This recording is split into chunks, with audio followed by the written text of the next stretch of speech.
안녕하세요. 동심연구소 부모교육 강사 최은주입니다. 요즘 우리 아이들과 어떤 하루 보내고 계시나요?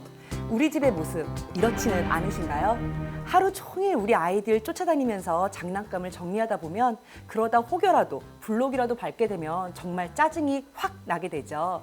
그래서 오늘 이 시간에는 우리 아이와의 갈등을 줄여줄 수 있는 놀이 환경 만들기에 대한 이야기를 좀 나눠보려고 합니다.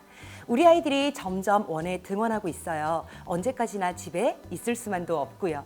그래서 집에서 우리 아이들이 적절하게 놀잇감을 가지고 즐겁게 놀이하고 스스로 정리할 수 있는 습관을 길러주셔야만 원에서도 즐겁게 생활할 수 있습니다.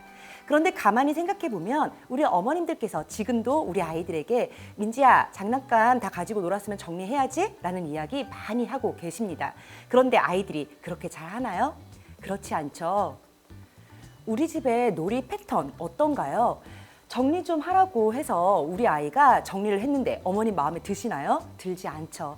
그러다 보니 우리 아이들에게 이렇게 정리하면 어떡해, 다시 해 라는 이야기를 계속하게 되고요. 그러다 보니 우리 아이는 어느 순간 또 정리를 하지 않아요.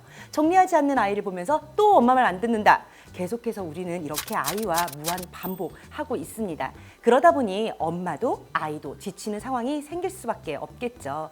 그런데 우리가 이렇게 매번 무한 반복되는 상황을 미연에 방지하기 위해서는 먼저 우리 집의 환경이 아이가 적절하게 놀이할 수 있는 환경인지 정리할 수 있는 환경인지 스스로 점검해 보는 것이 필요할 것 같습니다. 그래서 이 시간에는 저와 함께 먼저 우리 집의 놀이 환경이 어떤지 점검을 해보도록 할 건데요. 바로 체크리스트를 이용해 볼 거예요.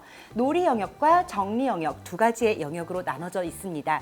예, 아니요에 적절하게 체크를 해주신 후에 예의 개수를 세셔서 이 결과표에 체크를 해주시면 됩니다. 이해되셨을까요? 그러면 잠시 화면을 멈춰주시고 체크 시작해 보실게요.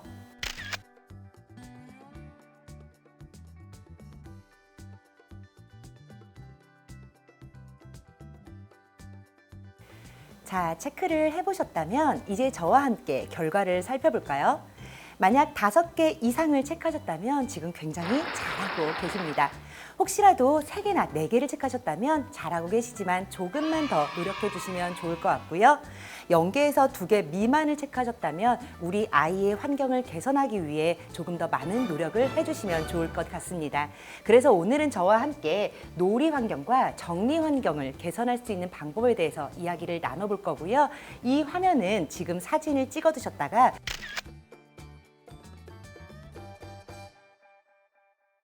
추후에 찬찬히 읽어보시면 도움이 되실 것 같습니다. 그러면 놀이 환경 개선에 대한 이야기를 먼저 나눠볼까요? 여러 가지 방법이 있겠지만 오늘은 저와 2가지에 대해서만 이야기를 나눠보려고 합니다. 그 첫 번째는 자투리 공간을 만드시는 거고요. 2번째는 우리 아이 연령에 알맞는 놀잇감을 선택해 주시는 겁니다. 우리 집에 아이의 책장이나 교구장으로 가벽을 만들어서 우리 아이만의 비밀 공간을 만들어 주세요. 그 안에서 우리 아이들은 놀이를 하며 조금 더 안정감을 느낄 수가 있습니다. 그런데 이때 우리 부모님들께서 꼭 기억해 주셔야 되는 약속이 있습니다. 이 안에서 우리 아이들이 다양한 장난감을 섞어서 가지고 놀더라도 절대로 그 놀이에 침범하시면 안 됩니다. 다만 아이들이 자유롭게 가지고 논 이후에 정리할 수 있는 시간을 함께 정하셔서 아이가 정리할 수 있도록 도와주시면 될 것 같습니다. 2번째는 우리 아이 연령에 맞는 놀잇감을 선택해 주시는 건데요. 요즘 많은 정보 속에서 이 장난감이 좋다 하면 이것도 사줘야 될 것 같고 저 장난감이 좋다 하면 저것도 사줘야 될 것 같은 생각 많이 드시죠? 그런데 장난감을 얼마나 많이 사주시냐가 중요한 것이 아니라 우리 아이 연령에 맞는 적절한 장난감을 제공해 주시는 것이 중요할 것 같습니다.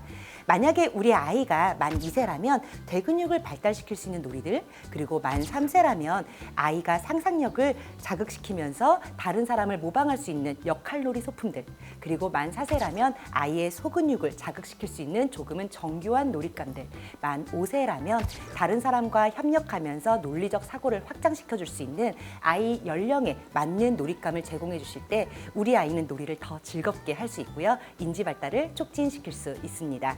그러면 이번에는 정리 환경을 개선하는 방법 2가지 함께 알아보도록 할까요? 첫 번째는 장난감의 위치를 바꿔주시는 겁니다.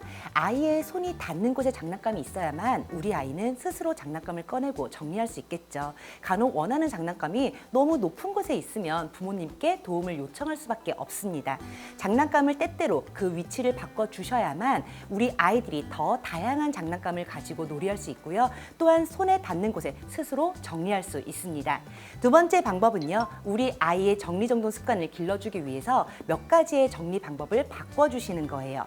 그 팁들을 한번 살펴볼까요? 첫 번째는 끼리끼리 정리해 주시는 겁니다. 간혹 여러 종류의 장난감을 한 바구니에 모아서 정리를 해주시는 경우가 있죠. 그것보다는 조금씩 종류별로 장난감을 나누어서 정리해 주신다면 아이들이 가지고 놀기도 그리고 후에 스스로 정리하기도 조금 더 수월해질 수 있을 것 같습니다. 이때 장난감을 정리해 주실 때 아이들이 스스로 정리할 수 있도록 아이들의 바구니에 혹은 수납장에 사진을 찍거나 이름을 적어서 우리 아이들이 스스로 어디에 무엇이 있는지 정리정돈할 수 있는 습관을 길러주시는 것도 좋을 것 같습니다. 3번째 방법은요. 아이들이 스스로 청소할 수 있도록 도와주시는 거예요. 매일 엄마 혼자 쓸고 닦고 하시기 너무 힘드시잖아요. 아이들의 장난감 영역 한편에 이렇게 유아용 청소용품을 구비해 주시고 우리 아이가 스스로 청소할 수 있도록 도와주세요. 어른들에겐 일이 될 수 있는 청소가 우리 아이들에겐 놀이가 될 수 있습니다. 마지막 방법은요. 우리 아이들 작은 장난감 정말 관리하기 힘드시죠. 아이가 찾아달라고 울고불고 할 때면 정말 어떻게 해야 되나 난감하실 때 많으실 거예요. 그럴 때는 이런 다용도 케이스를 사용해서 담아 놓으시면 보관하기도 편하시고요. 추후에 아이들에게 찾아서 전해주시는 것도 훨씬 더 수월한 방법이 되실 수 있을 것 같습니다. 제가 이렇게 말씀드렸던 팁들은 사실 원에서 우리 선생님들이 아이들과 함께 해주고 계시는 방법입니다. 이제 곧 원에 등원하는 우리 아이들, 오늘 말씀드린 놀이 환경과 정리 환경을 개선하는 이 실천 팁들을 가정에서도 꼭 우리 원과 연계해서 적용해 보시길 바랍니다. 감사합니다.